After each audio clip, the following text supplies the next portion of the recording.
magnificence. Merci pour ta grâce. Merci pour ce temps de faveur. Merci pour tout ce que tu opères pour nous en cette journée. Tu as bien voulu en ce jour que nous puissions voir tes œuvres. Que le Saint-Esprit vienne nous enseigner, vienne nous instruire, vienne nous conduire dans la vérité. Qu'il vienne nous diriger dans le nom de Jésus-Christ de Nazareth. Amen. Alléluia.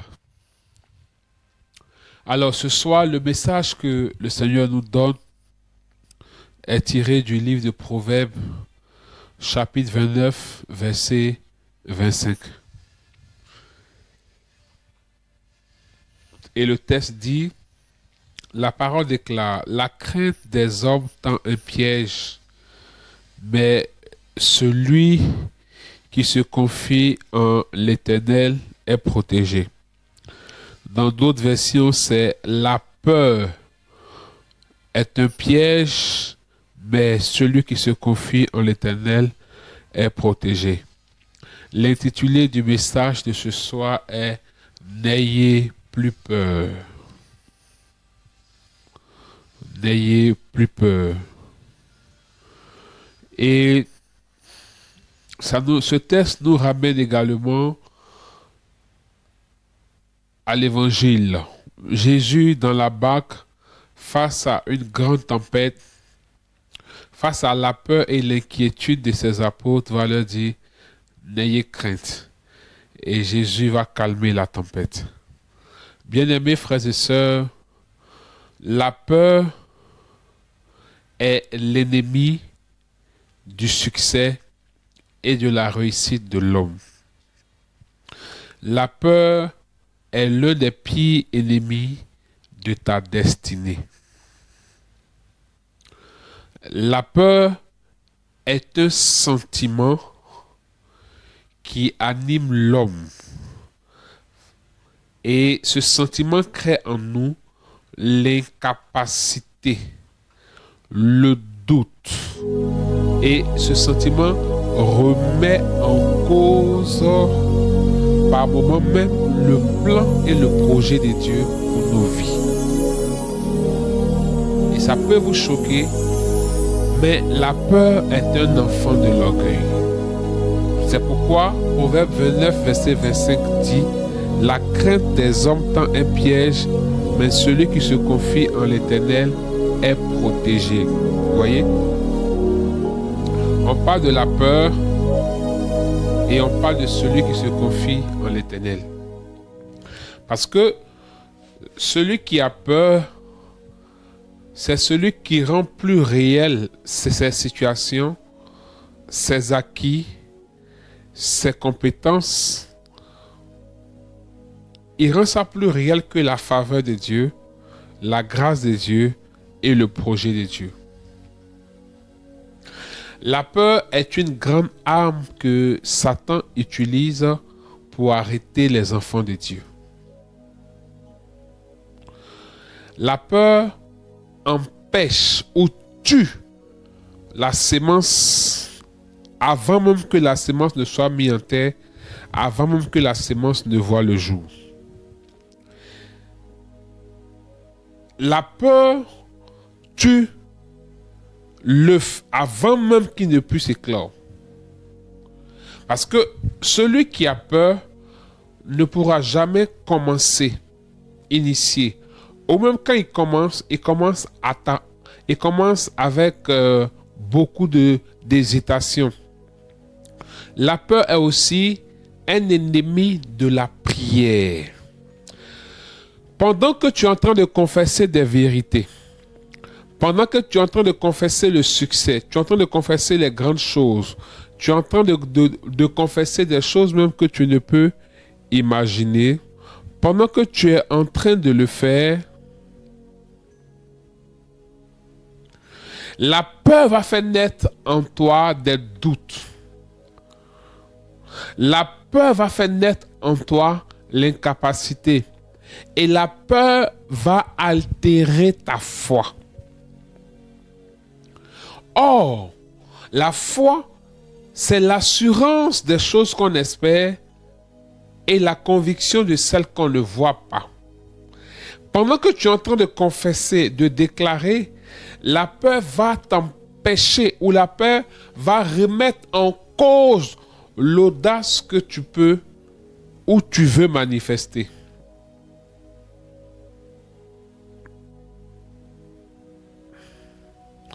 La peur arrête.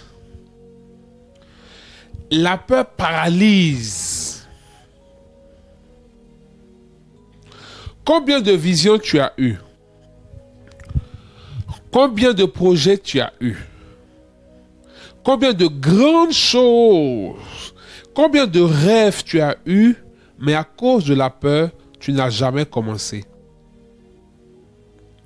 Je veux dire à quelqu'un ce soir que Dieu aime ceux qui rêvent.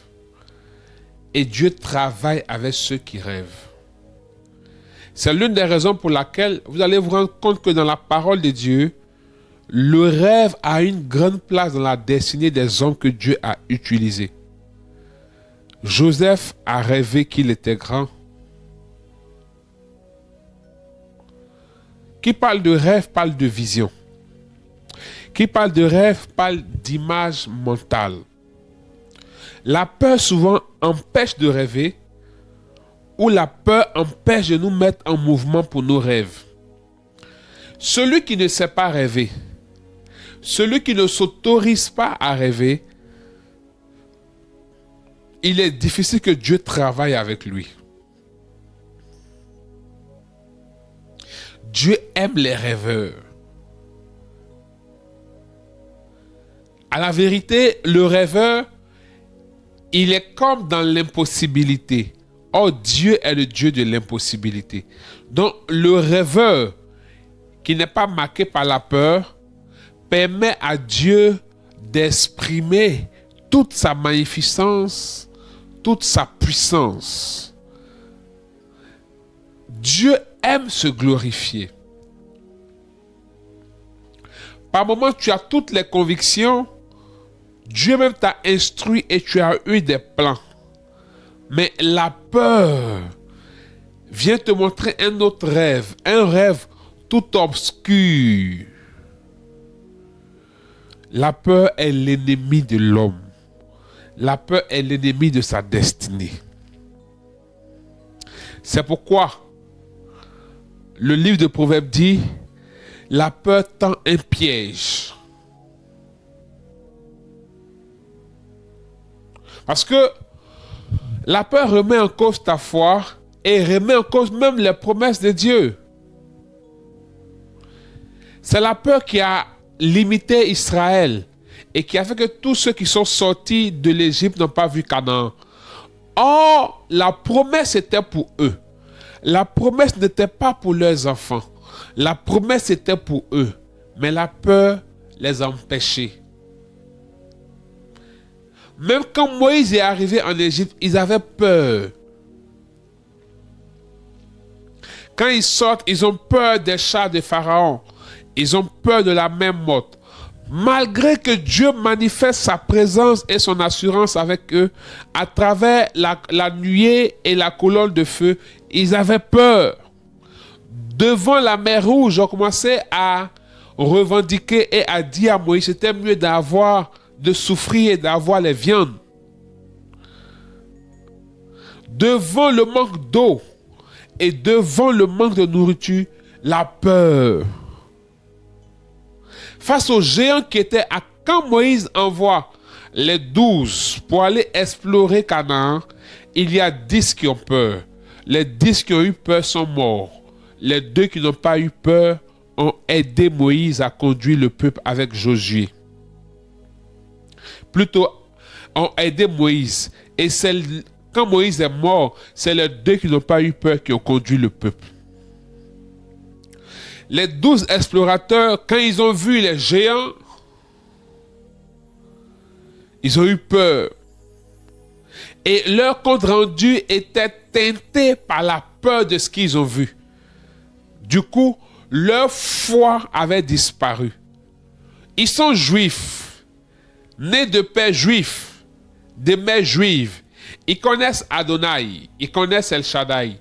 Ils connaissent le Dieu de leur père Abraham. Ils ont vu la puissance de Dieu. Mais à la vue de la réalité, ils ont eu peur et ils sont morts. C'est-à-dire eux-mêmes, ils n'ont même pas eu l'espérance de voir la terre promise. Or, Canaan était une promesse pour eux.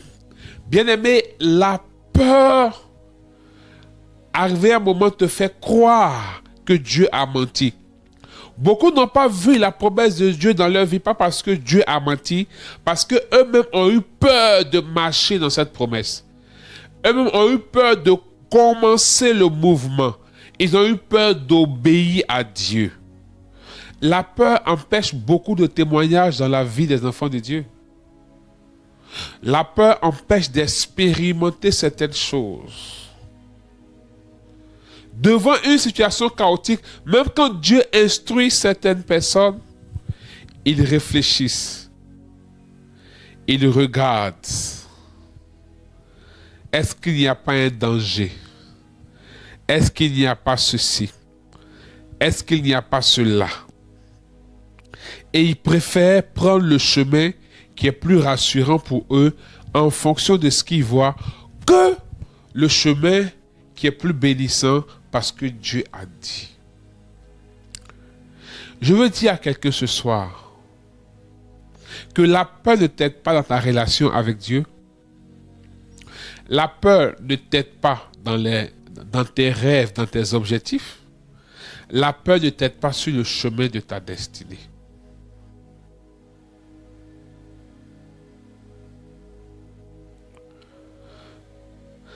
La peur est un sentiment humain qui vient dans certaines situations, mais la peur aussi est révélateur de notre état d'âme et à quoi nous sommes accrochés. Par moments, malgré que nous avons confiance en Dieu, il y a un petit doute qui nous saisit. Il y a un doute que je peux appeler un doute prophétique. C'est normal. C'est un doute prophétique qui te rend compte de ta fragilité, de ton incapacité et qui te pousse à t'abandonner totalement entre les mains de Dieu. Ça, c'est un doute prophétique. Mais le doute qui conduit à la peur, c'est le doute qui vient et qui t'empêche d'oser et qui te pousse à la résignation.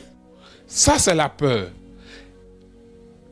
Parce que sûrement, tu es en train de te dire, mais par moment, même quand on sait que Dieu veut faire, nous sommes humains. Oui, un sentiment de peur, de doute révèle notre humanité, notre fragilité, notre condition limitée. Et nous pousse à tendre la main, à nous tourner totalement vers le Seigneur et laisser le Seigneur nous saisir. Le texte dit, mais celui qui se confie en l'Éternel est protégé. Beaucoup de gens recherchent la faveur de celui qui domine, mais c'est l'Éternel qui fait droit à chacun. Alléluia. Ce doute-là te tourne vers le Seigneur. Seigneur, je ne suis rien. Paul dit, c'est quand je suis faible que je suis fort. Ta grâce me suffit. Mais cette peur qui te paralyse, qui te conduit à la résignation, il y a des gens qui ont peur de se marier.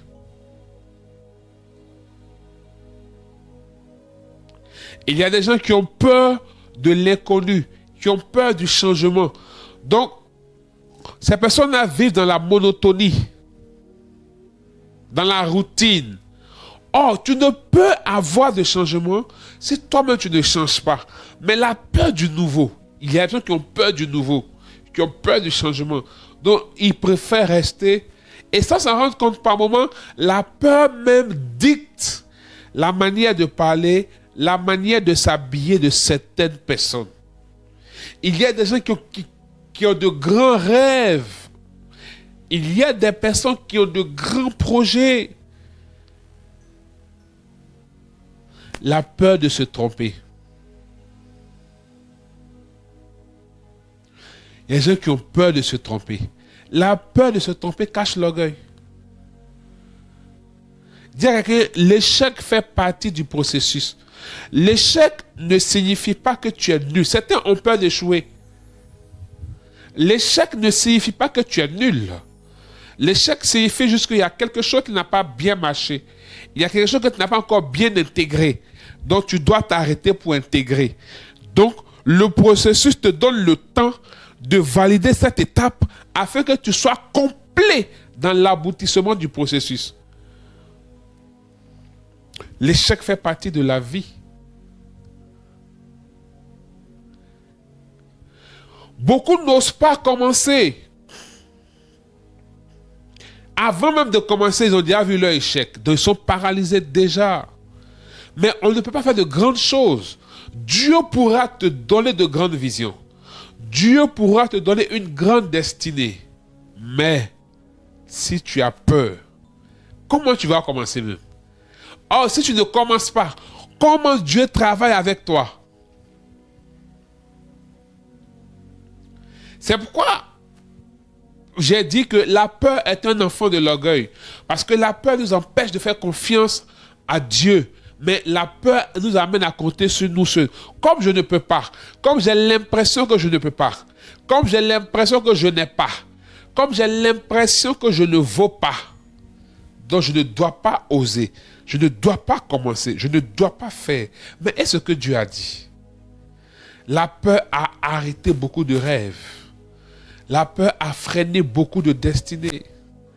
Vous savez, quelqu'un peut pas, tu ne peux pas dire que tu sais nager si tu n'es pas à l'épreuve de l'eau. Tu ne peux pas dire que tu veux apprendre à nager si tu refuses de tomber dans l'eau. Ce n'est pas possible. Il y a des gens qui ont peur de tout. La peur est un enfant de l'orgueil parce que la peur nous tourne vers nous. Je ne peux pas, j'ai peur. Mais est-ce que Dieu a mis en toi? Quand tu dis que avec Dieu, je ferai des exploits, qu'est-ce que ça veut dire? Qu'est-ce que ça implique? Je serai à la tête, je ne serai pas à la queue. Toi, tu as peur de dormir seul. Tu as peur de cafards. Tu as peur de souris. Tu as peur de magouillards. Tu as peur de salamandres. Tu as peur de parler. Tu as peur de donner ton avis. Tu as peur de lever ta main. Tu as peur du changement. Tu as peur du commencement. Quand il fait froid, tu as peur de te laver. Oh, tu as peur de tout. Tu es en entreprise. Tu as peur de donner tes idées. Et quand quelqu'un vient qui est nouveau, qui est actif, qui est avenant, qui ose, vous savez, le problème, ce n'est pas que tu te trompes ou tu ne te trompes pas. Le problème, ce n'est pas que tu fasses des erreurs ou tu ne fasses pas d'erreurs. Le plus important, c'est que tu aies essayé. Par moment, on te met face à la situation, pas parce que tu es expert dans la situation, pas parce que tu es excellent, pas parce que tu as les outils, mais on veut juste voir l'attitude qui est derrière, comment tu te débats, comment tu te bats, comment tu essaies de t'en sortir. Parfois, ce n'est pas le résultat que les gens veulent voir, mais c'est l'attitude que les gens veulent voir. Ce n'est pas le savoir-faire que les gens recherchent, c'est le savoir-être que les gens recherchent. Mais toi, tu n'oses même pas chercher. Tu ne poses pas de questions. Et la plupart des personnes qui sont animées par beaucoup de peur, parce que ces personnes sont tournées essentiellement sur elles-mêmes. Donc, elles ne sont pas capables de s'aligner sur ce que Dieu dit d'elles. Sur comment Dieu les voit. Ces personnes-là sont dans la moyenne, le 10. Elles acceptent ce qui est là. Je vais faire avec. C'est pas grave. Tu as peur de la confrontation. Non. Aujourd'hui, le quotient émotionnel compte 60%. Le quotient intellectuel compte 40%. Et quelqu'un qui a un bon quotient émotionnel va développer ce qu'on appelle un bon quotient de l'adversité. La capacité de s'en sortir face aux situations. Vous voulez être en entreprise. Vous voulez avoir un grand nom dans la société. Vous voulez que votre nom soit un label, une marque. Vous voulez que Dieu, vous priez, Seigneur, tu m'as oublié. Pourquoi c'est moi qui ai toujours les miettes? Pourquoi c'est moi qui suis toujours derrière? Seigneur, Seigneur. Mais celui qui veut être en haut, celui qui veut fournir assez de résultats, celui ou celle qui veut être seul, n'oubliez pas que dans la hauteur, il y a la pression. Regardez, si tu es un aigle avec moi, sache que le seul oiseau qui ne fuit pas lors de la tempête, c'est l'aigle. Alléluia. Mais pendant que la tempête est un danger pour les autres oiseaux, la tempête est un malheur pour les hommes, pour l'aigle, la tempête est le moment idéal. Parce que quand la tempête s'annonce, l'aigle monte dans les hauteurs et l'aigle se met dans la direction de la tempête. Et l'aigle déploie ses ailes, il ne fournit aucun effort, il se laisse transporter par la tempête. Donc la tempête est un bon moment pour l'aigle de se déployer. À cause de la masse de l'aigle, à cause de son poids, à cause de ses ailes, quand il n'y a pas un grand vent, il n'arrive pas bien à se déployer. Je veux dire à quelqu'un ici qu'il y a des aigles ici. Il y a des gens qui ont besoin de tempêtes dans leur vie pour déployer leur plein potentiel. Il y a des gens qui ont besoin de tempêtes dans leur vie pour voir les merveilles et les trésors que Dieu a sémés dans leur vie, que Dieu a sémés en eux. Il y a des gens qui ont besoin de tempêtes pour voir combien de fois Dieu les a capacités, combien de fois ils sont un poids, un grand poids, combien de fois ils sont puissants. Il faut la tempête pour les révéler. Il faut la tempête. Il y a des gens qui ont besoin d'être mis dos au mur pour pouvoir révéler ce qui est en eux.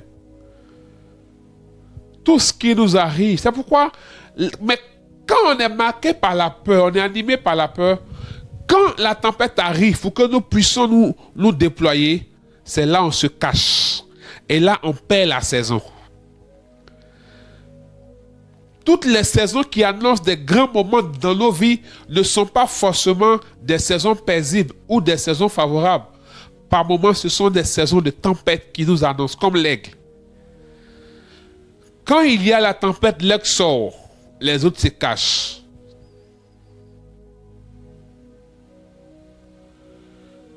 À compter de ce soir, refuse de t'empêcher de rêver. Refuse de t'empêcher de déployer. Tu peux avoir un doute en toi, c'est normal. Mais que ça soit un doute prophétique.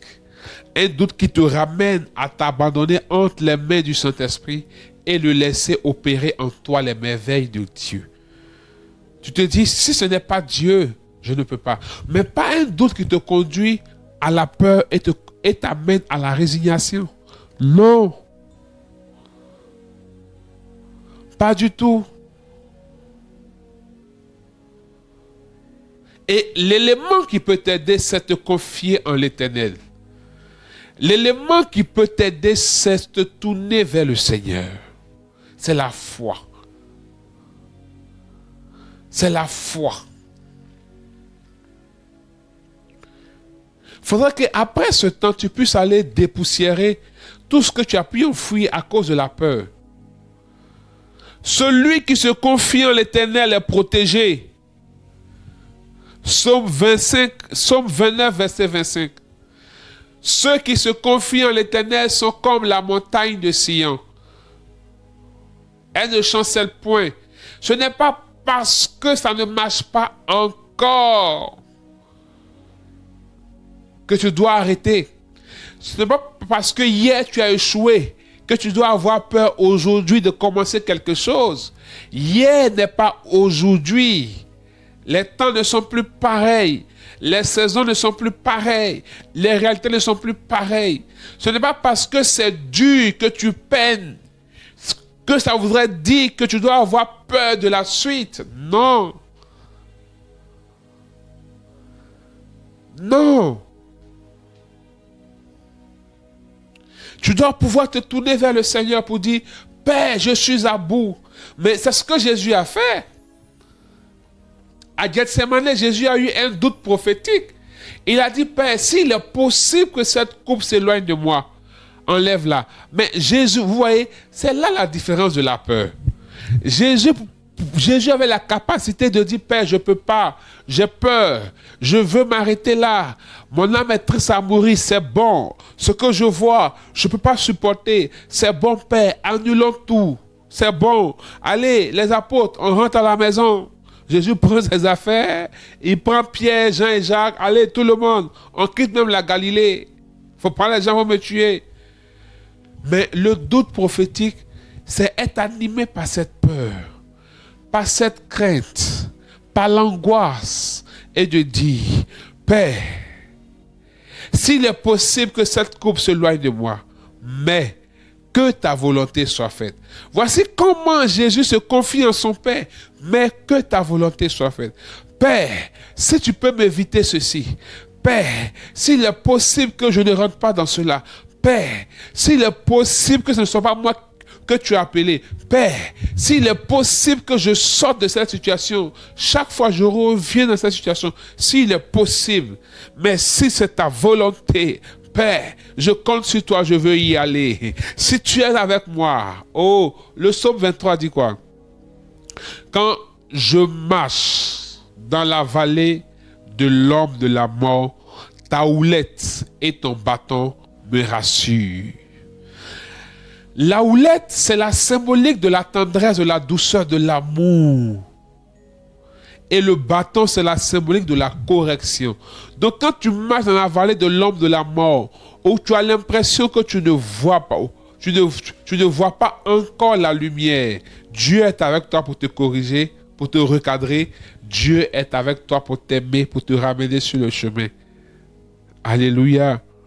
Par moments, quand tu restes loin, tu as l'impression que le chemin que tu vas emprunter est sombre, très sombre. Mais plus tu t'approches, tu te rends compte qu'il y a la lumière.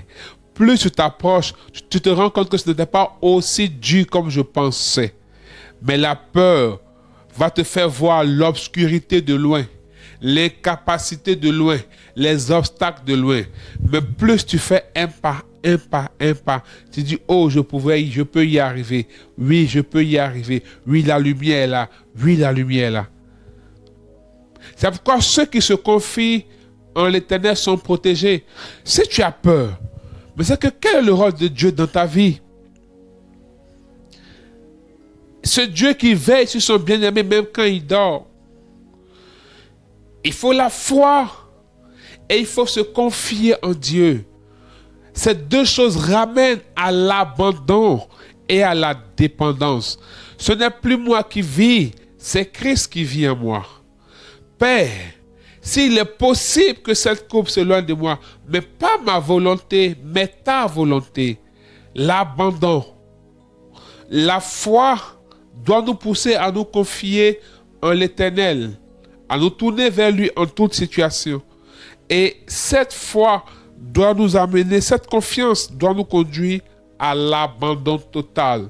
Et quand tu es abandonné entre les mains de l'Éternel, tu ne dépends plus de toi, ni de tes capacités, mais tu dépends de Dieu et de ce que Dieu met en toi. Voici comment,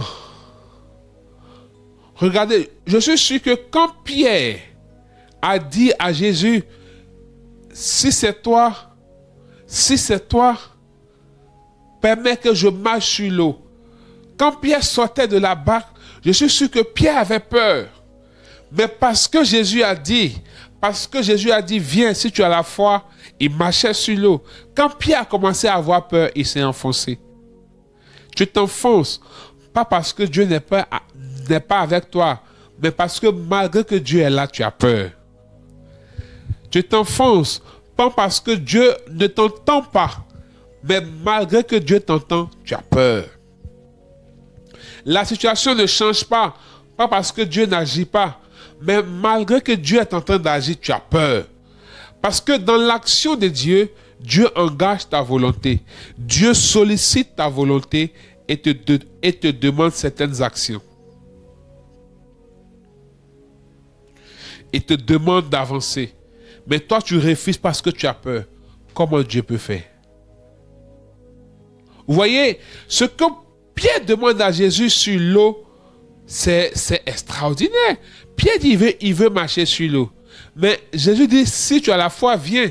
Mais si Pierre ne sort pas de la barque pour mettre son pied sur l'eau, comment Pierre saura qu'il peut marcher sur l'eau?